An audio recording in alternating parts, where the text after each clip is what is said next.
एक अहम जानकारी लेकर आपके सामने हाजिर हुआ हूं और उम्मीद करता हूं कि ये जानकारी आपके लिए बहुत ही लाभदायक साबित होने वाली है। तो जानकारी को ध्यान से सुनिएगा और वीडियो को अंत तक जरूर देखिएगा। कल Jammu divisional commissioner doctor Raghav Langer द्वारा एक हाई लेवल की मीटिंग ली गई। अब मीटिंग किस बारे में थी, क्यों थी, मीटिंग में क्या क्या डिसीजन लिए गए, क्या क्या निर्देश दिए गए हैं, तफसील से बताने वाला हूं, तो वीडियो को ध्यान से देखिएगा। डॉक्टर लंगर द्वारा जो है, राघव लंगर द्वारा एक मीटिंग ली गई। ये meeting health and medical education की ली गई और किसके रिलेटेड ली गई है? कोविड-19, यानी कि कोविड केसेस के लगातार जो कोविड केसेस बढ़ रहे हैं उसके रिलेटेड ये मीटिंग ली गई। मीटिंग में कौन कौन मौजूद था, फैसले क्या लिए गए, निर्देश क्या दिए गए, ये भी बताऊंगा। लेकिन मीटिंग में मौजूद कौन कौन था, क्योंकि मैंने पहले ही कहा कि हाई लेवल की मीटिंग थी, तो ये जानना जरूरी हो जाता है कि मीटिंग में कौन कौन था। इस मीटिंग में श्राइन बोर्ड के सीईओ रमेश कुमार मौजूद थे, डीसी जम्मू अंशुल गर्ग, सीईओ आयुष्मान भारत सागर डेफोडे जो पहले डीसी डोडा रह चुके हैं, MD NHM Yasin Chaudhary, DC Reasi, government medical college Jammu के प्रिंसिपल, डायरेक्टर हेल्थ एस्कॉम डायरेक्टर जम्मू, नारायणा हॉस्पिटल के मैनेजमेंट के ऑफिसर्स इसमें मौजूद थे और भी कंसर्न ऑफिसर जो थे वो इस मीटिंग में मौजूद थे। अब इस मीटिंग में हुआ क्या, इस मीटिंग का गठन जो है वो क्यों हुआ था? तो मैंने शुरुआत में ही कहा कि जिस प्रकार से कोरोना के केसेस दिन प्रतिदिन जम्मू कश्मीर में बढ़ते जा रहे हैं, उसी को मद्देनजर रखते हुए इस मीटिंग का आह्वान जो है वो डिविजनल कमिश्नर द्वारा किया गया था। जानकारी के मुताबिक इसमें एस्कॉम और नारायणा हॉस्पिटल को यह निर्देश दिया गया है कि आप लोग अपने बेड की कैपेसिटी जो है उसको इंक्रीज करेंगे। इंक्रीज करने के साथ साथ आपको मैं ये भी बता दूं कि उन्होंने ये भी कहा है कि आप लोग अपने आईसीयू को प्रिपेयर रखिए और साथ ही साथ वेंटिलेटर्स पर आपको ध्यान देना है कि आपके पास कितने वेंटिलेटर्स हैं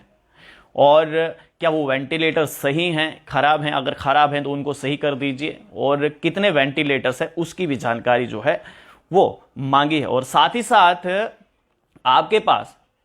एक दिन में कितने बेड इस्तेमाल हुए हैं, कितने बेड आपके पास वेकेंट बचे हैं, यानी कि खाली बचे हैं जिनका इस्तेमाल नहीं हुआ है, उसकी जानकारी जो है प्रतिदिन एमडी एनएचएम और साथ ही साथ हेल्थ सर्विस को देनी होगी। ये मैं बात कर रहा हूं दो प्राइवेट हॉस्पिटल्स, दो बड़े प्राइवेट हॉस्पिटल्स नारायणा और एस्कॉम जम्मू के जो ये हॉस्पिटल्स हैं, इनको ये निर्देश दिए गए हैं कि आप लोग अपनी बेड कैपेसिटी जो है उसको बढ़ाइए, क्योंकि जिस प्रकार से कोरोना के केसेस बढ़ते जा रहे हैं तो बेड कैपेसिटीज बढ़ाइए, आईसीयू की प्रॉपर फैसिलिटीज जो हैं उसको मेंटेन कीजिए और वेंटिलेटर्स पर खास ध्यान दीजिए। साथ ही साथ डिविजनल कमिश्नर जम्मू ने दोनों प्राइवेट इंस्टीट्यूशन को यह कहा है कि आप लोग, ये अहम बात जो है वो डिस्कस हुई है कि आप लोग जो हैं वो क्या चार्ज करते हैं, यानी कि अगर आपके हॉस्पिटल में कोई पेशेंट आता है कोविड का तो आप उसको पैकेज क्या देते हैं, पैकेज क्या देते हैं, क्या चार्ज करते हैं, इसकी जानकारी जो है वो भी मांगी गई है कि आप हमें बताइए कि क्या पैकेज आपके हॉस्पिटल्स में दिया जाता है। जिस पर आयुष्मान भारत के सीईओ ने कहा कि बहुत सारे ऐसे राज्य हैं और केंद्र शासित प्रदेश हैं जहां पर डिजास्टर मैनेजमेंट एक्ट के तहत जो नियम कानून बनाए गए हैं उनका पालन नहीं होता है।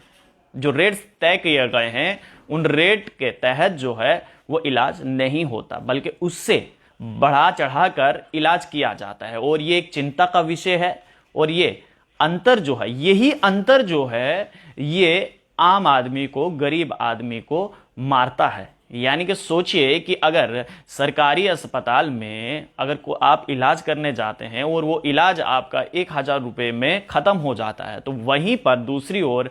प्राइवेट हॉस्पिटल्स में अगर वही 1,000 रुपये का इलाज आपका 20 या 30 हजार तक पहुंच जाए, तो सोचिए एक आम आदमी की जेब पर कितना बोझ पड़ेगा, उसकी जिंदगी पर कितना बोझ पड़ेगा। और खासकर ऐसी महामारी में जब उसको आप सबका साथ चाहिए, प्रशासन का साथ चाहिए। तो यह भी निर्देश दिया गया है कि आप क्या पैकेज देते हैं, किस प्रकार का ट्रीटमेंट आप देते हैं, एक दिन में आपके कितने बेड इस्तेमाल हुए, कितने बेड खाली हैं, वो सारा का सारा डिटेल जो है वो मांगा गया। और साथ ही साथ डिविजनल कमिश्नर ने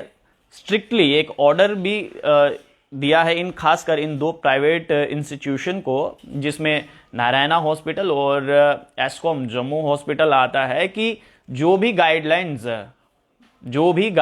जो हैं, नियम कानून जो हैं गवर्नमेंट की तरफ से दिए जा रहे हैं, आपको उनका पालन करना ही करना है। तो ये एक अहम जानकारी है जो मैं आप तक पहुंचा रहा हूं। एक बार मैं आपको फिर से बता दूं कि डिविजनल कमिश्नर द्वारा जो है बीते दिन जो है वो एक हाई लेवल की मीटिंग जो है वो ली गई, जिसमें नारायणा हॉस्पिटल्स के मैनेजमेंट के वहाँ से कुछ ऑफिसर्स आए थे, डायरेक्टर एस्कॉम्स जम्मू के वहाँ पर मौजूद थे, और इनको ये बताया गया है कि आप लोग अपने आईसीयू और वेंटिलेटर्स पर खास ध्यान देंगे, और साथ ही साथ आपको अपनी बेड कैपेसिटी जो है उसको बढ़ानी है, क्योंकि जिस प्रकार से कोरोना केसेस दिन प्रतिदिन बढ़ते जा रहे हैं उसी को मद्देनजर रखते हुए कल जो है वो एक मीटिंग ली गई, और उस मीटिंग में इन दोनों प्राइवेट इंस्टीट्यूशंस को ये निर्देश दिए गए हैं कि आप लोग बेड कैपेसिटी बढ़ाइए, आप लोग आईसीयू और वेंटिलेटर्स पर खास ध्यान दीजिए, साथ ही साथ आपके पास एक दिन में कितने बेड इस्तेमाल हुए हैं, कितने बेड खाली बच गए हैं, इसका आपको जानकारी जो है हेल्थ सर्विसेज और एनएचएम डायरेक्टर को प्रतिदिन देनी पड़ेगी। और इसके साथ ही साथ